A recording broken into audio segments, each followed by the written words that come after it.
Goeiemôre almal. Het is my lekker om hier saam met julle te wees. Ek gaan my foon op silent sit voor hy my pla.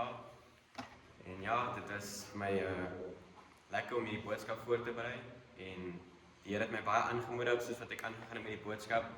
En ek die teks lees, maak die Here my oë oop en hy wys my net elke versie wat ek moet sê.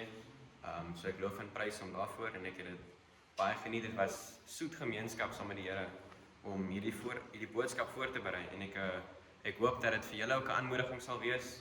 En vanoggend gaan ons kyk na die liefde van Jesus en my tema vir die boodskap is 'n liefde soos Jesus. En Jesus is ons voorbeeld wat ons na gaan kyk in hierdie boodskap, hoe om lief te hê. En die teks wat ons na gaan kyk gaan wees in 1 Johannes hoofstuk 4, so as julle Bybels hier het, kan julle blaai na 1 Johannes hoofstuk 4. Dis ons teks, liefde soos Jesus. En soos ek gesê het, die Here het my baie aangemoedig en ek wil net 'n kort getuienis deel. Vanoggend voordat ek hiernatoe gekom het, was ek eers by Faith Fellowship en ek moet sê die Here het my regtig aangemoedig daarso om hierdie boodskap hier te preek met die getuienisse daar en hierso. So ek prys hom daarvoor. Mens voel altyd bekwamd om die Here se werk te doen nie. Maar ons weet die Here se genade is altyd genoeg vir ons. Soos Paulus gesê het in 1 Korintiërs hoofstuk 12. En ek wil veral die Here prys vir Tannie Rista se getuienis wat sy gelewer het, want dit pas so mooi in by my boodskap. Maar dit is so waar, as ons Jesus se liefde wys aan ander mense, dan sal ons mense na ons toe trek. En dan kan ons hulle lei na Jesus toe. Want as ons Jesus se liefde binne in ons het, dan skyn Jesus deur ons. So ons prys die Here vir daardie getuienis. En ek dink ook so daaraan, as ek dink aan Jesus se bediening wat hy gehad het, dink jy by jouself, hoekom was daar altyd so baie mense rondom Jesus gewees? Ja, hulle was agter die wonderwerk wat Jesus gedoen het, maar ek dink ook hulle het gesien dat Jesus het 'n regte liefde binne hom en Jesus het 'n liefde gehad vir almal. So vandag gaan ons kyk na 'n liefde soos Jesus en hoe kan ons hierdie liefde as gelowiges toepas en hierdie liefde vir mekaar wys? So soos ek gesê het, ons boodskap is in 1 Johannes hoofstuk 4. En voor ons begin met die boodskap is dit belangrik, ons sien in die eerste 6 verse hoe die wêreld is en die valse profete veral wat in die wêreld is en hoe hulle presies die teenoorgestelde van liefde uitlewe. So kom ons kyk na die eerste 6 verse net om hierdie kontras te kry. Wat is liefde en wat is liefde nie? So 1 Johannes hoofstuk 4 vers 1 tot 6, ons lees, Johannes skryf, geliefdes, glo nie elke gees nie, maar stel die geeste op die proef, of hulle uit God is, want daar is baie valse profete wat in die wêreld uitgegaan het. Hieraan ken julle die gees van God. Hoe? Elke gees wat bely dat Jesus Christus in die vlees gekom het, is uit God. En elke gees wat nie bely dat Jesus Christus in die vlees gekom het nie, is nie uit God nie. En dit is die gees van die anti-kris, waarvan julle gehoor het dat hy gaan kom en dat hy alreeds in die wêreld is. Vers 4, julle is uit God, my kinders, en het hulle oorwin, omdat hy wat in julle is, groter is as hy wat in die wêreld is. Hulle is uit die wêreld, daarom praat hulle soos uit die wêreld, en die wêreld luister na hulle. Ons is uit God. Hy wat God ken, luister na ons. Hy wat nie uit God uit is nie, luister nie na ons nie.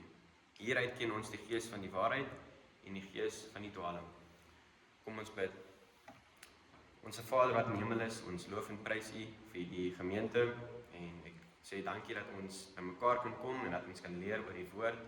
Prys U vir elkeen wat hier is. Here, ek vra dat U met ons sal wees, dat U ons sal leer deur hierdie boodskap, dat U ons harte sal ontvanklik maak vir die boodskap en dat U ons sal aanmoedig om lief te hê soos wat U vir ons lief gehad het en dat U ons sal help en dat U ons in staat sal maak om ander mense lief te hê en veral vir mekaar lief te hê soos wat U vir ons lief het.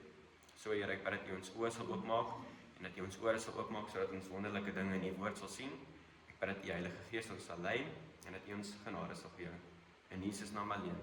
Amen.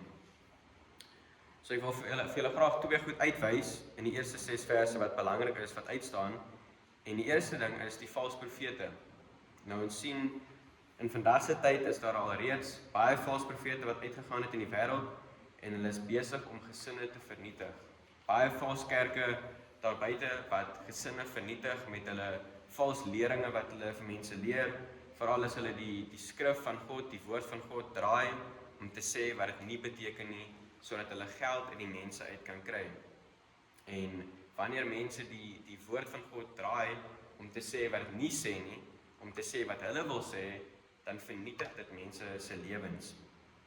En ons sien hierdie voorbeeld in Titus hoofstuk 1 vers 10 en 11 waar dit sê, want daar is baie wat tugteloos is, wat onsin praat en verleiers is. Hulle verlei mense met die goed wat hulle leer in die kerke. Veral die wat 'n besnydenis is, dis die voorbeeld wat hy hier maak. Maar hulle moet gestop word. Hulle keer hele huise onderste bo deur te leer wat nie betaam nie, terwille van hulle vuilwins. Hulle wil vir mense leer en in Timoteus sien ons dat hulle sê hulle kielie die ore van die mense wat hoor net om geld uit hulle uit te kry. En ons sien dat hierdie valse profete, die goed wat hulle leer en die wette wat hulle op die mense plaas in daardie kerke, dit vernietig gesinne.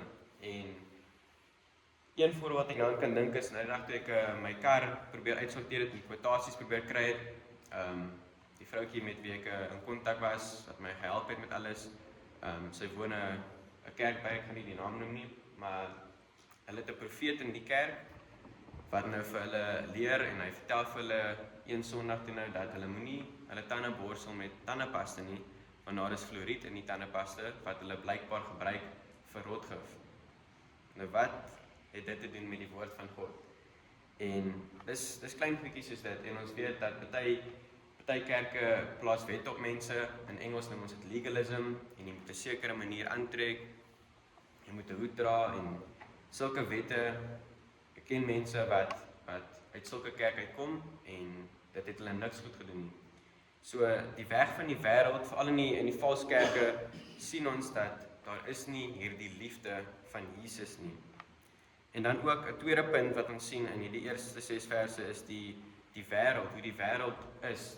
As ons uitkyk in die wêreld, dan sien ons die wêreld het amper hulle eie taal wat hulle praat, hoe hulle met mekaar praat, hulle luister vir mekaar. Ons sien hierso in vers 4 tot 6 sien ons dat wanneer die wêreld met mekaar praat, wat nie uit God uit is nie, dan luister hulle vir mekaar.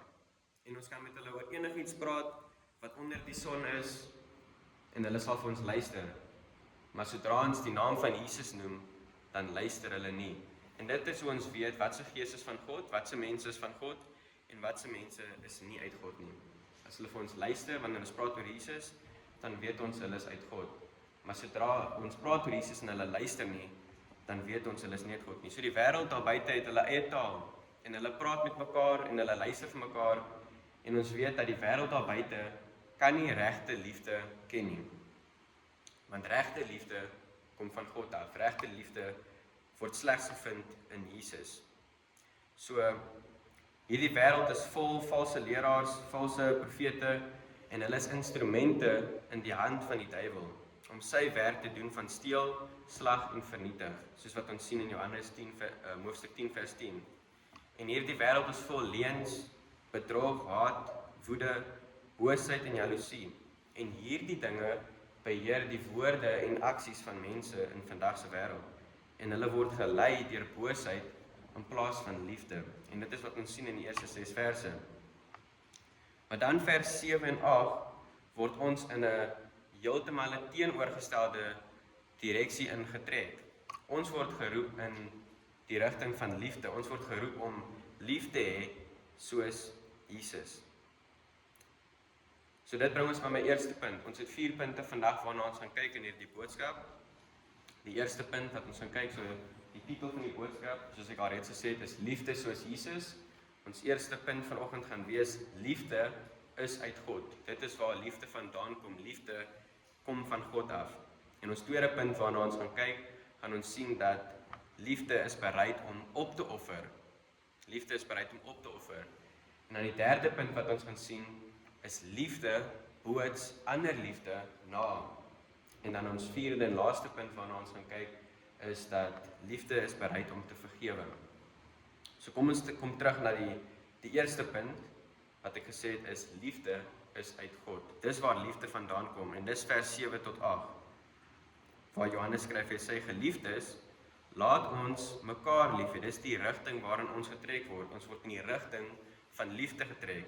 Laat ons mekaar lief hê, want die liefde is uit God.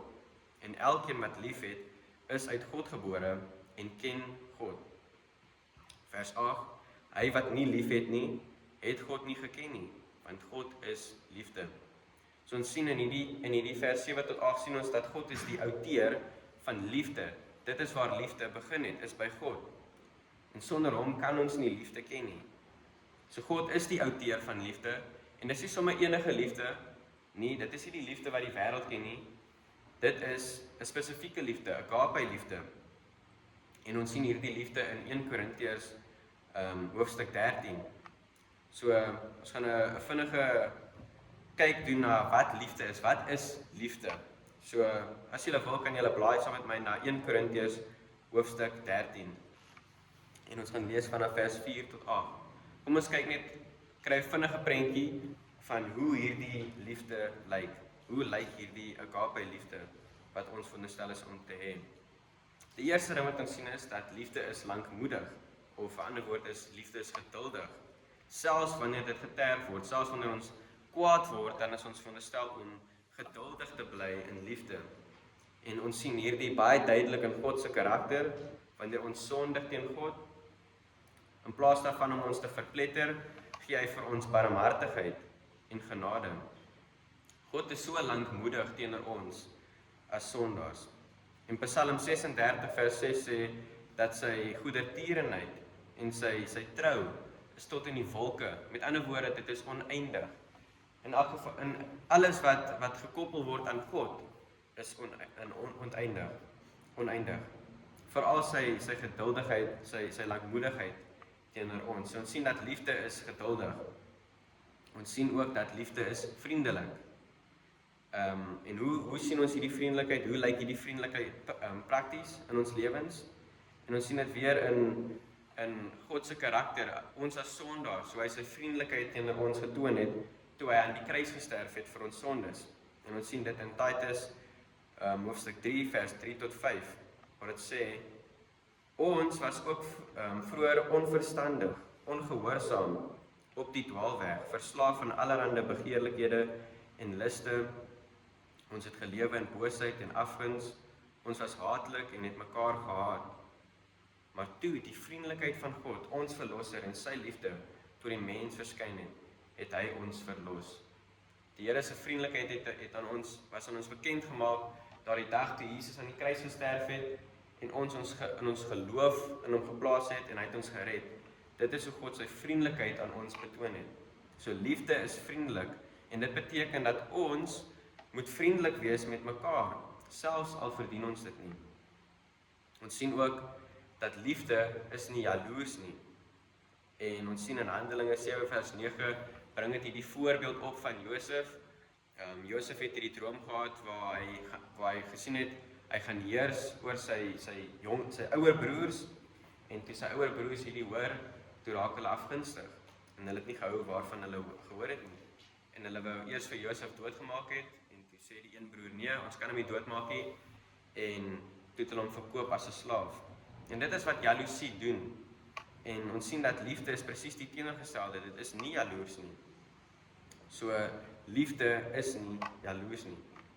En dan die volgende ding wat ons sien oor liefde is, dat liefde praat nie groot nie, en liefde is nie verwaand nie. Ware liefde spog nie, aangesien dit besef dat elke goeie en volmaakte geskenk wat ons het, van bo af kom. Alles wat ons het, is in elk geval van God af, dit is nie ons eie nie, dit behoort aan God. So ons kan nie spog met enigiets wat ons het nie. Die Bybel sê in Jeremia, is die een wat wil spog, as hy wil spog, moet hy spog dat hy vir God ken. So in plaas daarvan om te spog, moet ons met mekaar deel. Ons sien ook dat liefde handel nie onbetaamlik nie. Christelike liefde moet nie probeer om probleme te veroorsaak nie. Ons moet nie ander verkleineer nie. Christelike liefde behels die keuse van gepaste aksies en reaksies wat ander mense help. Ons moet mekaar help in liefde. Ons moet nie mekaar afbreek nie. Ons moet liewers mense opbou in liefde. Efesiërs sê, laat geen onreine woord uit julle mond uitgaan nie, maar net 'n woord wat goed is vir nodige stigting om iemand op te bou. Dis wat liefde doen. Liefde bou mense op. Dit breek nie mense af nie. Ons sien ook dat liefde soek nie sy eie belang nie. Met ander woorde, ware liefde stel ander eerste en dit soek die ander een se belange bo sy eie belange. Ons moenie net aan onsself dink nie. Liefde dink eers aan ander en dan aan hulle self. Liefde word nie verbitter nie. Met ander woorde, liefde raak nie vinnig kwaad nie. Wanneer ons vinnig kwaad raak en ons reageer op die woede binne in ons in plaas van die liefde binne in ons, dan kan ons mense seermaak met die woorde wat ons sê. En ons wil nie mense se gevoelens seermaak nie, ons wil liewer soos ons nou net gesien het, mense opbou in liefde. En Paulus het al hierdie goed baie duidelik gemaak toe hy daardie brief geskryf het aan die Korintiërs en hy het vir hulle gesê, jy kan alles hê, al die gawes in die wêreld, jy kan die tale praat, jy kan profesie hê, jy kan al die gawes hê, maar as jy nie liefde het nie, is jy niks. Dit is soos 'n simbaal, dit is net 'n leeblik wat geraas maak. Sonder liefde is ons niks. En Paulus het dit baie duidelik gemaak, ons sien dat liefde reken nie kwaad toe nie. Ons moenie kwaad vergeld nie. Liefde is in staat om 'n menigte van sondes te bedek, en ons sien dit weer eens in wat God vir ons gedoen het aan die kruis. Hy was in staat om ons menigte van sondes verby te kyk, deurdat hy vir Jesus aan die kruis gestuur het om aan die kruis te sterf met ons sondes op homself. En daarom moet ons nie kwaad toereken aan ander nie. Ons moet liewerste vir hulle in liefde met hulle reageer. Ons sien dat liefde raak nie bly oor ongeregtigheid nie, maar raak bly oor die waarheid. Liefde bedek alles, glo alles en hoop alles. En hierdie is in my opinie een van die mooiste versies in die Bybel, want dit wys net wat se uithou vermoë en volharding ware liefde het. Liefde is in staat om alle dinge geduldig te verduur. Dit is in staat om die beste in ander te sien. En weer eens gaan die voorbeeld gebruik van Paulus met die kerk in Korintiërs. As julle kan onthou, die kerk in Korintiërs was die mense in die kerk was gered, maar hulle was op die verkeerde pad. En ons sien al die sondes wat opgeduik het wat Paulus mee moes oor hulle praat. En die eerste sonde wat ons gesien het was hoerery, en daar was mense was geskei, daar was division in die kerk. En die ene was van Apollos en die een was van Paulus en die een het vir daai ene geluister en so was hulle geskei. So daardie kerk was vol sonde, alhoewel die mense gered was. En daar was nie veel goed om te sê oor hierdie mense in daardie kerk nie. Maar Paulus het iets gevind om goed te sê oor hulle. En ons sien dit in 1 Korintiërs hoofstuk 1 vers 5, waar Paulus vir hulle geprys het omdat hulle ryk gemaak was in alle woorde en in alle kennis. En hy het vir God gedank vir hulle gawes wat hy vir hulle gegee het. So dit bewys net dat liefde is in staat om die beste in ander te sien, selfs al is daar nie baie goed in hulle nie. Ons kan mense opbou vir wat goed is in hulle, uit liefde uit. Ons sien dat liefde vergaan nie, reg deur die skrif sien ons hoe God se liefde vir die mensdom nooit faal nie. Al sondig ons altyd teen hom, God se liefde is ryk en hy vergewe ons. En God het gesê dat ons ander moet lief hê met hierdie selfde liefde waarmee hy vir ons lief gehad het. So hoe kan ons op hierdie manier lief hê? 1 Johannes hoofstuk 4 het ons gesien in vers 7 en 8, ons eerste punt. Liefde is uit God. Dit is belangrik dat ons besef waar kom hierdie liefde vandaan. Die bron van hierdie liefde is God. En vers 7 sê vir ons dat ons moet lief hê vir mekaar. Dit is nie 'n keuse wat ons het nie. Dit is 'n bevel. Hy sê geliefdes, laat ons mekaar lief hê, want liefde is uit God. Dit is 'n baie belangrike punt. God is die bron van hierdie liefde. En elkeen wat lief het, is uit God gebore en ken vir God. So hoe kan ons hierdie liefde hê? Wel, jy moet eerstens gered wees. Dit sê hierso, as jy wil lief hê, moet jy uit God gebore wees. Dit is 'n ander term wat meer bekend is weergebore. In Engels is dit born again. Jy moet weergebore wees. En hierdie is 'n verwysing na geesdoop. Dit is nie 'n fisiese doop met water nie. Dit het niks te doen met waterdoop nie. Hierdie is 'n geestelike doop waar 'n persoon die Heilige Gees ontvang En dit gebeur daardie oomblik wanneer iemand sy geloof en vertroue in Jesus plaas, dat hy gesterf het, dat hy begrawe is en dat hy opgestaan het vir sondes. En vanaf daardie oomblik, wanneer daardie persoon sy geloof en sy vertroue in Jesus plaas, ontvang hy die Heilige Gees en hy is daardie oomblik weergebore geestelik. En vanaf daardie oomblik woon die Heilige Gees permanent in daardie persoon. Efesiërs, jy is geseël in daardie persoon. Hy kan hom nie verlaat nie. So, hoekom sê ek vir julle dit? In die teks sê, die persoon moet weergebore wees om hierdie liefde te kan hê. Met ander woorde, kort die Heilige Gees om hierdie liefde te hê. Alhoewel, liefde is 'n vrug van die Gees. Ons sien dit in Galasiërs. Liefde is 'n vrug van die Gees. So as ons hierdie liefde wil hê, dan moet ons gevul wees met die Heilige Gees en ons moet gelei word deur die Heilige Gees. Hy moet ons kan beheer sodat ons kan lief hê soos Jesus liefhet. Dit is ons eerste punt. Liefde kom van God af. Hy is die bron. En dan moet ons gered wees, ons moet die Heilige Gees hê om hierdie liefde te kan uitleef vir ander. Ons tweede punt vanoggend is liefde offer op. Liefde is bereid om opofferings te maak vir ander. En ons sien dit in vers 9 en vers 10. Dit sê, hierin is die liefde van God aan ons geopenbaar. Hoe weet ons wat is liefde? Dat God sy enige geborene seun in die wêreld gestuur het, sodat ons deur hom kan lewe. Vers 10, hierin is die liefde. Nie dat ons vir God lief gehad het nie, maar dat hy vir ons lief gehad het, deur sy seun te stuur as versoening vir ons sondes. So die tweede punt, liefde offer op. Ons sien dat liefde is bereid om 'n opoffering te maak. Jesus het sy lewe opgeoffer. En die enigste rede waarom ons liefde ken, is omdat God ons eerste lief gehad het. Die teks maak dit baie duidelik. Ons het nie eerste vir God lief gehad nie, ons het gesondig. God het vir ons eerste lief gehad, en daarom kan ons nou ander lief hê.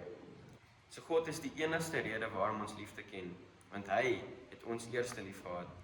Van die heel begin af, in Genesis 3 vers 15, nadat die eerste sonde gepleeg was, Adam en Eva het gesondig, daar het God sy liefde aan ons getoon, toe hy die belofte gemaak het van 'n redder wat gaan kom, in Genesis 3 vers 15, waar hy gesê het, hy gaan die slang se kop crash, vermorsel, hy gaan op hom trap, en hy het dit gedeeltelik gedoen, toe hy in die kruis gesterf het, het die duiwel Jesus se hak gekneus, met die naels wat deurgegaan het deur sy hande, en Jesus het gedeeltelik die slang se kop op hom getrap, toe hy uit die dood uit opgestaan het. Maar ons weet dat wanneer Jesus vir Satan gaan veroordeel tot die hel, dan gaan hy finaal en al sy kop vermorsel, soos Pieter sê. So ons ken liefde omdat God ons eerste lief gehad het, en hy het die liefde getoon, soos ek gesê het, Genesis 3 vers 15, toe hy daardie belofte gemaak het. Na die eerste sonde het God al reeds 'n belofte gemaak. Hy gaan 'n redder stuur om ons te red uit ons sonde. En ons ken hierdie liefde omdat God sy belofte nagekom het. Jesus het gekom en hy het al ons sondes op homself geneem. Hy het gesterf met die woorde, dit is volbring.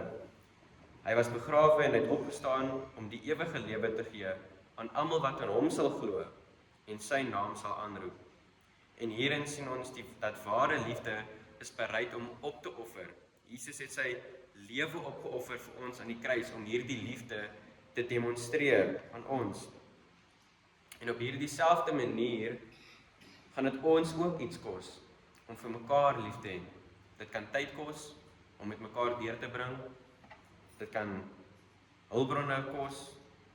Dit kan baie goed vir ons kos. Dit gaan vir ons kos om mekaar lief te hê. Net soos wat dit vir Jesus gekos het om vir ons lief te hê. Maar ons moet hierdie opofferings wat dit kos, moet ons met beleidskap gee, omdat ons vir mekaar lief het. En in die vorige hoofstuk, 1 Johannes hoofstuk 3, jy hoef nie daartoe te blaai nie, 1 Johannes hoofstuk 3 vers 17 sien ons, maar wie die goed van die wêreld het, en hy sien sy broer in nood, en hy sluit sy hart toe vir hom, hoe bly die liefde van God in daardie persoon? Jy sien, is makliker om te sê, wees warm en versadig, en niks te gee nie, want dit kos niks nie. Daar's geen opoffering om iets te sê nie. Dit is waarom die volgende vers 18 dan sê in 1 Johannes hoofstuk 3, dit sê, my kinders, laat ons nie lief hê met woorde of met tong nie, maar met daad en in waarheid. Ware liefde is bereid om op te offer. Dis nie net woorde wat ons mekaar gee nie. Jesus het nie net gesê hy gaan kom nie, hy het gekom en hy het bewys toe hy aan die kruis gesterf het.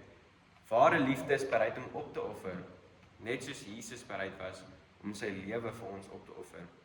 So laat ons dan in die voorbeeld van Jesus volg en laat ons vir mekaar opoffer uit liefde. En dan ons derde punt wat ons sien is, liefde boots ander liefde na. En ek wil tyd vat om na hierdie punt te kyk. En hierdie was nie 'n punt wat ek eintlik in die boodskap sou gesit het nie. Die boodskap sou eintlik met 3 punte gewees het. Maar soos wat ek 'n boodskap voorberei, ek lees die teks oor en oor en oor, en teen die tyd wat ek die boodskap kom preek, het ek hierdie boodskap al honderde kere gelees, hierdie teks. En soos wat ek gelees het, ek sit op die bank en ek lees toe die teks oor en oor en oor. En vers 11 en 12 spring toe die bladsy uit. En dit sê, niemand het God ooit aanskou nie. Nee, eers vers 11. Hy sê, geliefdes, as God ons so lief gehad het, behoort ons ook mekaar lief te hê. En ek dink in myself, wat sê hierdie versie? Geliefdes, as God ons so lief gehad het, behoort ons ook mekaar lief te hê. Hy sê vir ons moet vir God naboots. En toe besluit ek op die derde punt, liefde boots liefde na. Wat hy sê is, hy sê geliefdes, as God ons so lief gehad het, hy sê, kyk na God, wat het God vir ons gedoen? Hy het ons so lief gehad, dan behoort ons mekaar ook lief te hê. Hy sê, kyk vir God en boots hom na, en hê vir mekaar lief. So ons sien dat liefde boots ander liefde na. En Jesus het gesê, as jy my lief het, sal ons sy gebooie hou. En hierdie is een van die gebooie wat Jesus vir ons gee, dat ons mekaar moet lief hê. En ons sien ook in vers 12, hy sê, niemand het God ooit aanskou nie. As ons mekaar lief het, bly God in ons, en hy sal sy liefde in ons volmaak. Hierdie klink baie bekend, niemand het God ooit aanskou nie. Dis wat die teks sê, 1 Johannes 4. Dis dieselfde wat gesê was in die evangelie van Johannes, in Johannes 1 vers 18, waar dit sê, waar ons lees, niemand het God ooit gesien nie, die enige geborene seun wat in die boesem van die Vader is, die het hom verklaar. Daai is wat Johannes 1 vers 18 sê. En dit klink baie dieselfde as 1 Johannes hoofstuk 4 vers 12. Niemand het God ooit aanskou nie. So in daardie tyd het, as die wêreld vir God wou sien, wat is God? God is gees. En daarom kan ons hom nie sien nie. Hy is onsigbaar. So die wêreld het vir God gesien, toe Jesus vlees geword het, toe God vlees aangetrek het, en hy tussen die mense kom stap. Toe het mense vir God aanskou, en mense kon hier die liefde sien in Jesus. Dis toe die wêreld vir die heel eerste keer ware liefde gesien het tussen hulle. Okay? So niemand het vir God aanskou nie, tot hulle vir Jesus gesien het, toe sien hulle vir God. Daai is wat Johannes 1 vers 18 vir ons sê, en hier in 1 Johannes 4 vers 12 sê dit dieselfde ding, niemand het God ooit aanskou nie. Waar is Jesus vandag?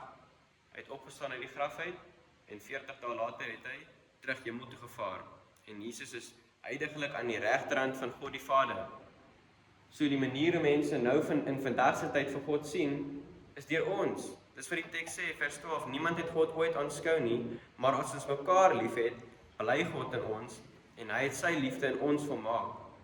So vandag se tyd, Jesus is in die hemel, aan die regterhand van God die Vader, so die enigste manier hoe mense vandag vir God sien, is deur ons, wanneer ons liefde uitlewe, vir mekaar veral, maar ook vir die wêreld daar buite.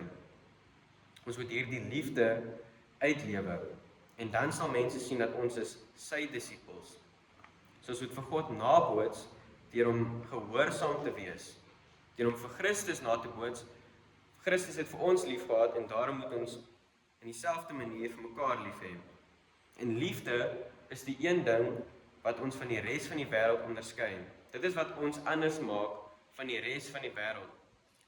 1 Petrus hoofstuk 2 vers 17 sê vir ons dat ons word aangebeveel om die broederskap lief te hê. Wat is die broederskap? Dit is wat ons hier het.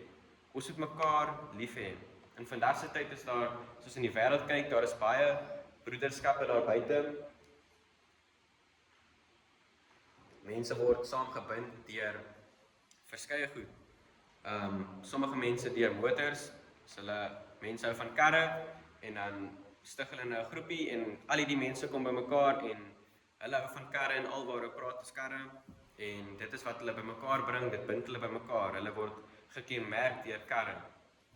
En so gaan die lys aan, party mense deur sport, party mense deur motorfietsse, party mense deur tatoeëermerke. So word mense gebind deur bymekaar en hulle word geonderskei van die res van die mense deur daardie een ding waaraan hulle vashou. En Jesus het egter die eerste broederskap ooit begin wat bekend is vir liefde. En hy het hierdie broederskap begin in Johannes 13 vers 34 waar hy gesê het, Jesus het gesê, 'n nuwe gebod gee ek vir julle, dat julle mekaar moet lief hê. Net soos ek julle liefgehad het, moet julle ook vir mekaar lief hê. Hier het Jesus hierdie broederskap begin. Hy sê, wees vir mekaar lief soos wat ek vir julle liefgehad het. In vers 35 sê hy, hieraan sal almal weet dat julle my disippels is, as julle liefde onder mekaar het. Wanneer ons mekaar lief het, die wêreld sien dit, ons word gekenmerk deur die liefde, en wanneer ons hierdie liefde uitlewe, sien mense vir Jesus in ons. So ons word beveel, dis 'n bevel, om vir Christus na te boots. Hy sê, geliefdes, as God ons so lief gehad het, behoort ons mekaar lief te hê. Dis 'n bevel. En sodoende kan die Here Jesus, wat nou aan die regterhand van God die Vader sit, deur ons skyn, sodat mense sal weet, ons is sy disippels. In Romeine 5 vers 5 sê vir ons, dat hoop beskaam nie, omdat die liefde van God in ons harte uitgestort is, deur die Heilige Gees wat aan ons gegee is. God het sy liefde in ons harte uitgestort. Wanneer het hy dit gedoen? Weer eens toe hy aan die kruis gesterf het. Daardie dag wat ons besef het, ons is sondaars. Ek het God se wette gebreek, ek het gesondig teen God. En ek kyk na die kruis, ek kyk na Jesus, wat hy gedoen het aan die kruis vir my. En ek glo in hom, ek plaas my geloof en my vertroue in hom. Daardie oomblik het hy sy Heilige Gees binne in my gesit, en hy het sy liefde in my hart uitgestort. Hy het sy liefde in jou hart uitgestort. Nie sodat ons dit vir onsself moet opgaar nie, al Jesus se liefde wat hy vir ons gee, vir myself hou nie. Nie, hy het dit gegee dat ons dit aan ander mense kan uitgee. Ons behoort kanale te wees van God se liefde en dit vir ander te gee, veral na mekaar. En in 1 Johannes hoofstuk 4 vers 14 sien ons, Johannes sê, en ons het aanskou en ons getuig dat die Vader die Seun as verlosser aan die wêreld gestuur het. Wat doen Johannes hierso? Hy getuig. Hy gee 'n getuienis. Hy sê, ek het vir Jesus gesien. Ons het hom aanskou en ons getuig dat God die Vader die Seun as verlosser aan die wêreld gestuur het. Hy sê, ek het hom gesien. Ek het vir Jesus gesien. En hy getuig hoe hy sy liefde ervaar het. Hy het Jesus se liefde en vergifnis ervaar. En ons behoort as gelowiges uit te gaan in die wêreld en verander buite die gesin ook liefde het, deur om die evangelie met hulle te deel. Dit is so maklik om die evangelie te deel. 'n Traktaatjie uit jou sak uithaal. As jy by die winkel stop, praat met iemand, gee die traktaatjie, hoef nie iets te sê nie. As jy wil, kan jy iets sê. As jy die guts het, kan jy iets sê en vir hulle vertel van die Here Jesus wat aan die kruis gesterf het vir hulle, of net die traktaatjie by hulle los, of om Pieter deel die Bybeltjies uit. Dit is altyd lekker om een by jou te hê wat jy vir iemand kan gee. En vanoggend by Faith Fellowship, toe ons nou eers daar was, toe het Craig 'n getuienis gelewer oor hoe hy uitgegaan het saam met die manne van Faith Fellowship om die evangelie te deel. En hulle was eers by Absa die bank gewees, daar so in Wellington Road in Durbanville. En toe het hulle gaan shopping doen by Checkers in die hoofstraat. En hulle sien toe maar wag, daar's mans wat in 'n kringetjie staan. En dit was toe nou Nico en Dane van Faith Fellowship en Tyron en 'n paar ander manne wat daar so was, en hulle was in 'n kringetjie besig om te bid vir die evangelie, en toe het hulle begin om die evangelie met mense te deel. En Craig se vrou het toe blykbaar in die winkel ingegaan en die shopping gaan doen, dit kry ek vir 'n tydjie, vir 'n uur lank saam met sy seuns die evangelie gedeel saam met die broers van Faith Fellowship. En hy was so aangemoedig deur dit. En so word ons ook hierso sien ons in die teks dat Johannes hy getuig hoe hy vir Jesus gesien het, hoe hy Jesus se liefde en vergifnis ervaar het en hy deel dit met ons. En net so moet ons uitgaan in die wêreld en daardie liefde deel met die ongeredde wêreld deur om vir hulle die evangelie te gee. Ek sê vir ons moenie net Jesus se liefde vir onsself hou, ons moet dit uitdeel vir ander. En 'n manier ons dit doen is om die evangelie te deel. Maar dan moet ons ook hierdie liefde met mekaar uitdeel. So hoe kan ons prakties hierdie liefde van Jesus met mekaar deel? En ek het besluit op 4 maklike maniere wat ons hierdie liefde met mekaar kan deel. So ek wil eers kyk na Hebreërs 10 vers 24 tot 25, is 'n bekende versie wat ons aanmoedig om by die kerk te wees. Dit sê, en laat ons op mekaar ag gee om mekaar aan te spoor tot liefde en goeie werke, en laat ons onderlinge byeenkoms nie versuim, soos sommige die gewoonte het nie, maar mekaar vermaan, en des te meer na mate julle die dag sien naderkom. Dis hoekom dit so belangrik is om by die kerk te wees, van hierso is die broederskap, dit is hier waar ons mekaar kan aanspoor tot liefde en goeie werke. Wat is 'n liefde? Ons kan vir mekaar wys, ons kan ons liefde met mekaar deel, die liefde wat Jesus vir ons gee het, en ons kan mekaar aanspoor tot goeie werke, deur om mekaar te dien, en daar's verskeie maniere wat ons mekaar kan dien, en ons kan mekaar aanmoedig. So, hier is 4 maklike maniere wat ons Jesus se liefde met mekaar kan deel, wanneer ons by die kerk is, wanneer ons daar buite is, met ons gesinne, en een van daardie maniere is bemoediging, om te troos. En ons sien hierdie in 2 Korintiërs hoofstuk 1, vers 3 tot 4, wat sê, geseënd is God en die Vader van ons Here Jesus Christus, die Vader van ontferminge, en die God van alle bemoediging, die God van alle troos. En vers 4, wat ons bemoedig in al ons verdrukking, sodat ons, wat allerhande verdrukking is, ander kan bemoedig met die bemoediging waarmee ons self deur God bemoedig word. In hierdie vers sien ons dat God is ook die outeur van bemoediging. Net soos wat hy die outeur is van liefde, is hy ook die outeur van bemoediging. Hy is die outeur van troos. En hy troos vir ons, sodat ons weer vir mekaar kan troos. Uit liefde. So ons ken hierdie bemoediging, omdat God die God van alle bemoediging is. En daarom moet ons diegene wat rondom ons verdruk is, in die broederskap, ook troos. En dis baie maklik, as ons sien, wanneer voor die diens, na die diens, ons sien 'n broer of 'n suster, like hartseer, dan kan ons na hulle toe gaan, en vir hulle troos. Ons kan dit doen deur om 'n versie met hulle te deel, of net daar te wees met hulle, om te luister. Ons hoef nie altyd te weet wat die probleem is nie, en met ander mense daar te gaan praat nie, ons kan dit vir onsself hou, en net daar vir daardie persoon wees om hulle te troos.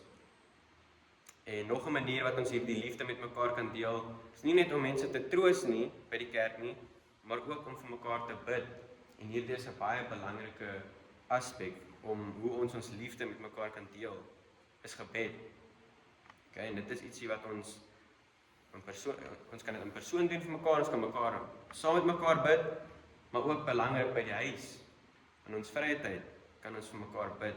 En ons sien hierdie voorbeeld wat Paulus vir ons gegee het. Al die briewe wat Paulus geskryf het, het hy vir sy mense duidelik gemaak dat hy is aktief besig om vir hulle te bid. Okay? En vir julle wat aktief bid vir mekaar, en vir ek hoor partyke mense sê vir my, hulle bid vir my, en dit is 'n groot aanmoediging vir my om dit te hoor. Maar dit is ons liefde wat Jesus vir ons gegee het met mekaar deel, is deur om vir mekaar te bid. En Paulus het dit baie duidelik gemaak vir sy mense, dat hy bid vir hulle, hy dink aan hulle. En dit vat tyd om vir iemand te bid. Dit vat tyd uit ons dag uit om vir iemand te bid. En dit is 'n baie spesiale manier om ons liefde vir mekaar te wys. En ons sien hierdie voorbeeld in Filippense hoofstuk 1, as julle daartoe wil blaai, ons gaan kyk na vers 3 tot 11, hierdie gebed wat Paulus gebid het.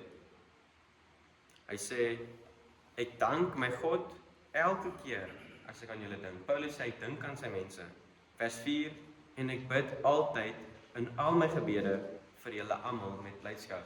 Dis al die wonderlik, die Paulus sê hy bid vir sy mense altyd. In elke gebed wat hy bid, persoonlik, sluit hy die gelowiges in.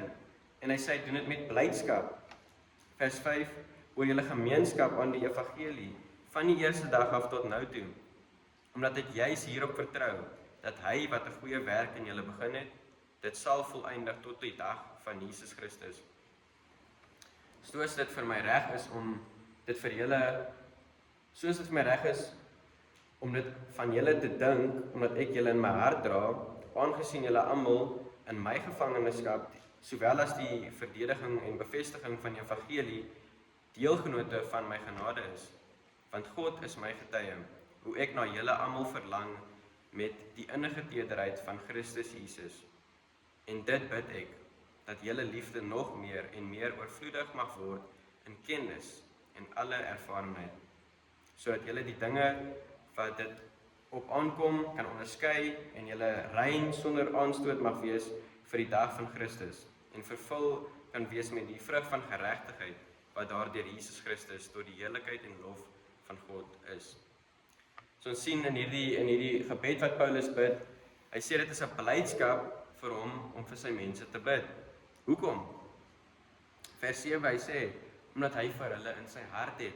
Hy hou hulle na in sy hart deur om vir hulle te bid. En hy sê in vers 8 dat hy het hulle lief met die liefde van Jesus Christus. En hy demonstreer dit deur om vir hulle te bid. En ons behoort vir mekaar te bid, omdat ons mekaar lief het. Soos ek gesê het, dit is 'n spesiale manier wat ons hierdie liefde vir mekaar kan aantoon, is deur om te bid vir mekaar. 'n Derde manier wat ons hierdie liefde kan wys vir mekaar, is deur om hulp aan ander gelowiges te bied in nood. En ons sien hierdie voorbeeld in Filippense hoofstuk 2, die volgende hoofstuk, vers 25 tot 30.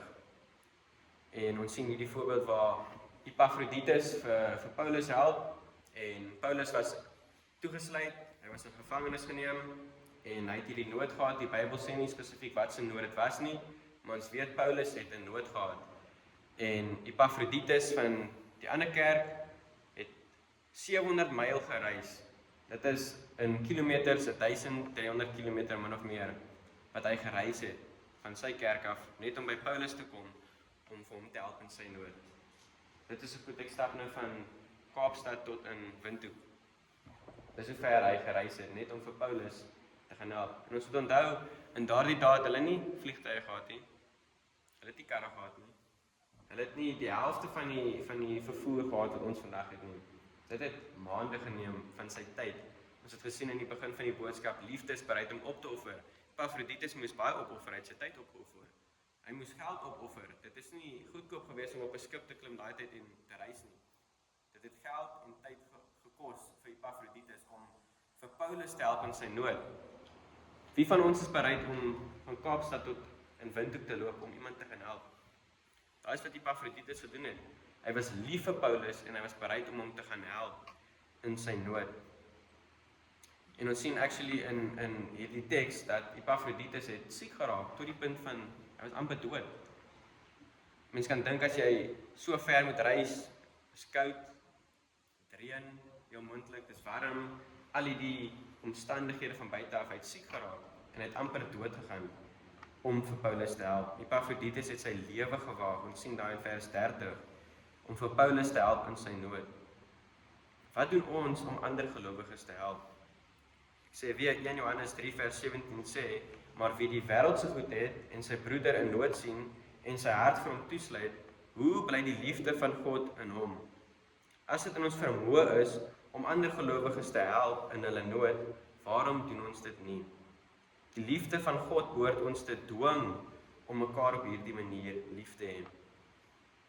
As ons die liefde van God in ons het, behoort dit duidelik te wees daarin dat ons mekaar uit liefde uit help. En Epaphroditus was 'n wonderlike voorbeeld van hierdie hulp wat ons kan aanbied vir ander gelowiges. Die vierde en laaste manier wat ons hierdie liefde prakties kan uitlewe is deur diens. Ons sien dit in Filippense hoofstuk 2, waar Paulus vir die kerk gesê het dat hulle moet ander se belange bo hulle eie belange sit. En ons moet nie net aan onsself dink nie, ons moet dink aan mekaar. Ons moet die een ag hoër as die ander ene. Hy sê hierso, as daar enige vertroosting in Christus is, as daar enige bemoediging van liefde is, as daar enige gemeenskap van die Gees is, as daar enige innige tederheid en ontferming is, maak dan my blydskap volkome, deur eensgesind te wees en dieselfde liefde te hê, een van siel en een van sin. Moenie iets doen uit selfsug of uit ydelle eer nie, maar in nederigheid moet die een die ander hoër ag as homself. Hy sê, moenie iets doen uit selfsug of uit ydelle eer nie. Jy doen iets vir ander mense, omdat jy iets uit hulle uit wil kry nie. Jesus het aan die kruis gesterf vir ons benefit. Nie vir homself, nie vir ons. Ons het gesondig en hy wil vir ons red. Okay? So die een se behoeftes hoër ag as ons eie behoeftes. En ons moet hulle help, nie uit selfsug om iets te verwag nie, ook nie uit ydelle eer om aandag na myself toe te trek nie. Ons moet in nederigheid die een hoër ag as die ander. En julle moenie elkeen na sy eie belange omsien nie, maar elkeen moet ook die ander sin sien, want hierdie gesindheid moet in julle wees, wat ook in Christus Jesus was. Met ander woorde, hy sê, kom kerk toe met die gesindheid van Christus. En dit is om uit liefde te dien. Hoe?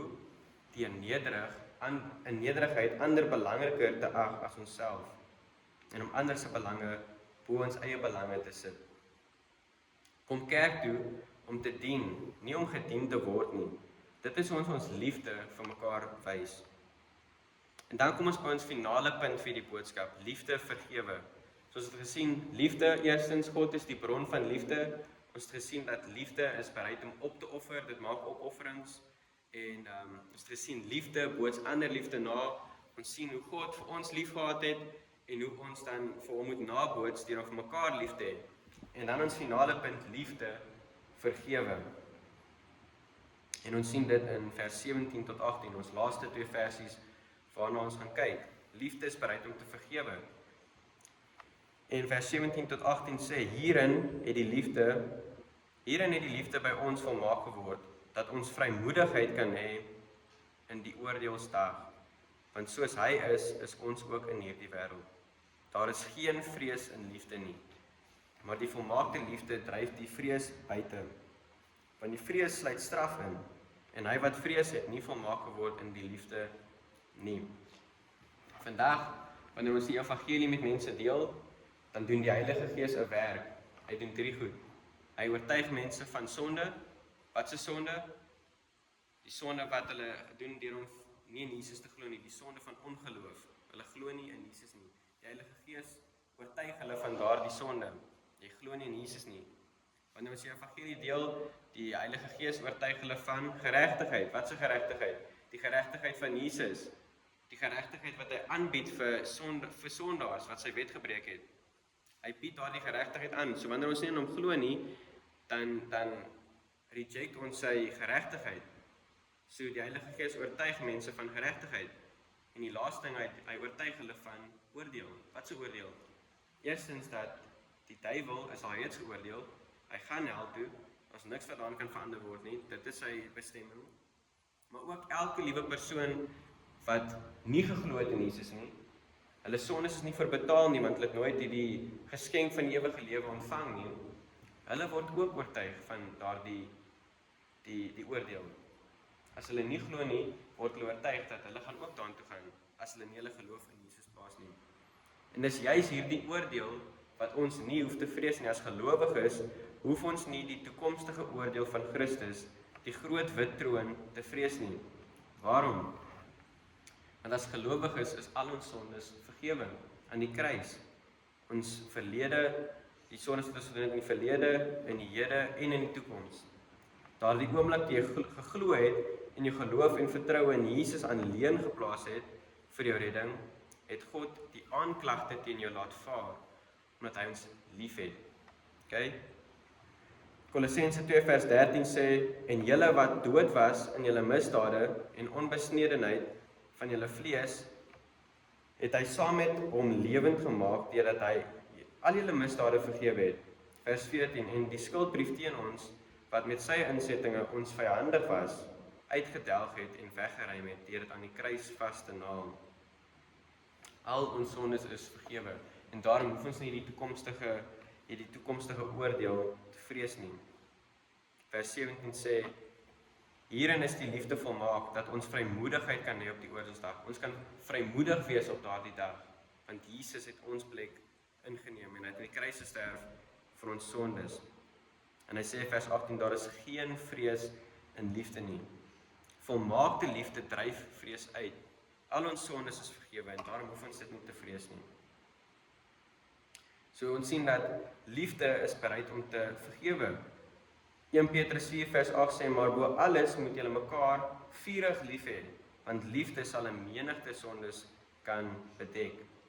Ons liefde vir mekaar behoort in staat te wees om daardie sondes te bedek wat ons teen mekaar gedoen het. En as Jesus vir ons vergewe het, dan moet ons mekaar ook vergewe. En toe Petrus vir Jesus vra, hoeveel keer moet ons dit doen? Sê Jesus vir hom 70x7. So moenie ophou vergewe nie, want Jesus hou nie op om ons te vergewe nie. En dis die boodskap. Ons het gesien dat liefde kom van God af. Ons het eerstens gekyk na die wêreld, hoe hulle nie kan lief hê nie, want liefde is uit God uit. En ons tweede punt wat ons gesien het, is dat liefde is bereid om op te offer. En liefde is bereid om na te boots, ander liefde na te boots. En ons het gesien dat liefde is bereid om te vergewe. En terwyl ons nou by die boodskap is van vergifnis, hoe die Here vir ons vergewe het, is dit belangrik dat wanneer ons die beker en die brood neem, dat ons vir hom onthou. Blaai julle Bybels na 1 Korintiërs hoofstuk 11 vir die nagmaal. 1 Korintiërs hoofstuk 11.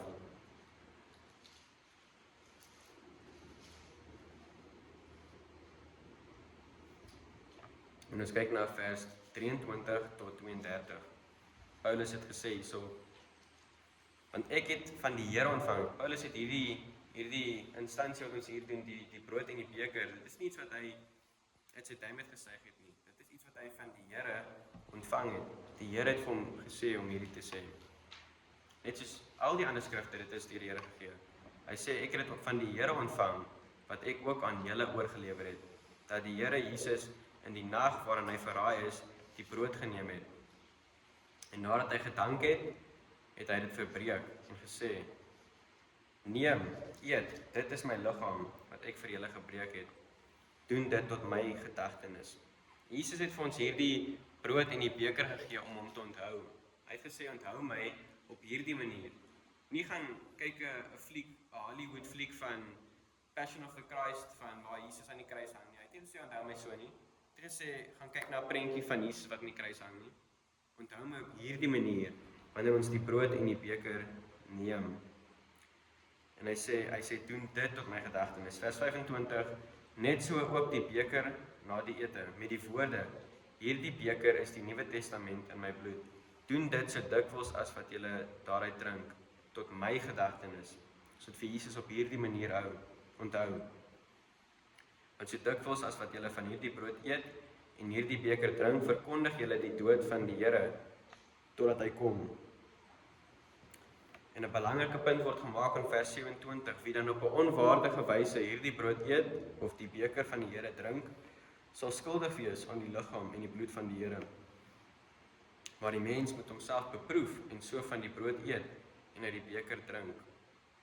Hy sê, so op 'n waardige manier, wanneer ons die beker en die brood vat, moet ons op 'n waardige manier dit doen. Met ander woorde, ons moet seker maak, ons is reg met die Here. Daar is geen sondes tussen my en God, wanneer ek hierdie beker en die brood neem nie.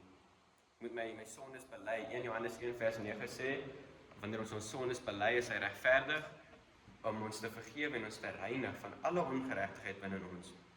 So ons moet seker maak, ons neem dit op 'n waardige manier. Ek is reg met die Here, ons niks sondes tussen my en hom nie. En ons moet daardie sondes bely, voor ons hierdie brood en hierdie beker eet. So dit op 'n waardige manier doen. Ons moet self beproef, binne ons loop met die Here kyk, en vir die Here jammer sê, in die plekke waar ons faal. Vers 29, want wie op 'n onwaardige wyse eet en drink, hierdie bring oordeel oor homself. Wat 'n oordeel is dit? Hebreërs 12 sê dat die Here tugtig sy kinders, wat hy vir hulle lief het. Wanneer ons sondig, en ons draai nie terug na die Here nie, dan tugtig hy sy kinders. Net soos wat 'n vader sy kind liefhet en hom tugtig, net so tugtig die Here sy kinders, omdat hy hulle liefhet. Okay, dit is daardie oordeel waar hy van praat. Daarom is daar onder julle baie swak is, sieklik is en 'n aantal het ontslaap. Vers 31, want as ons onsself beoordeel het, sou ons nie hier geoordeel word nie. Maar as ons geoordeel word, word ons deur die Here getugtig. Sien? Hy tugtig sy kinders omdat hy ons liefhet. Sodat ons nie saam met die wêreld veroordeel mag word nie. So is belangrik dat wanneer ons hierdie beker en die brood neem, dat ons vir Jesus onthou wat hy in die kruis vir ons gedoen het. Hy het ons vergewe. Dis die laaste punt wat ons nog gekyk het. Liefde is bereid om te vergewe. En hierdie hele boodskap het gegaan oor Jesus wat in die kruis gesterf het vir ons sondes. En daarom kan ons vergewe word. So ons neem hierdie beker en hierdie brood om vir hom te onthou. So kom ons dank die Here vir die beker en die brood en dan sal ek vir julle oproep sodat julle kan neem. Here, ons sê vir u baie dankie vir u woord en die boodskap. Dankie dat u vir ons so lief gehad het, dat u aan die kruis gesterf het vir al ons sondes en dat u bereid is om al ons sondes te vergewe. Die sondes wat ons gedoen het in die verlede, die sondes wat ons doen in die hede en in die toekoms. U is bereid om alles te vergewe want u het u bloed uitgestort aan daardie kruis sodat u ons kan vergewe. So Here, ek vra dat u vir ons help om in 'n waardige manier van die beker en die brood te neem, sodat ons nie oordeel oor onsself sal bring nie. En Here, as daar enigiets tussen ons en u is en tussen ons en mekaar, Here, vra dat ons dit sal regmaak op hierdie oomblik en dat u ons sal vergewe vir daardie sondes wat ons gedoen het. So Here, ons doen hierdie om vir u te onthou tot u terugkom. In Jesus naam alleen. Amen.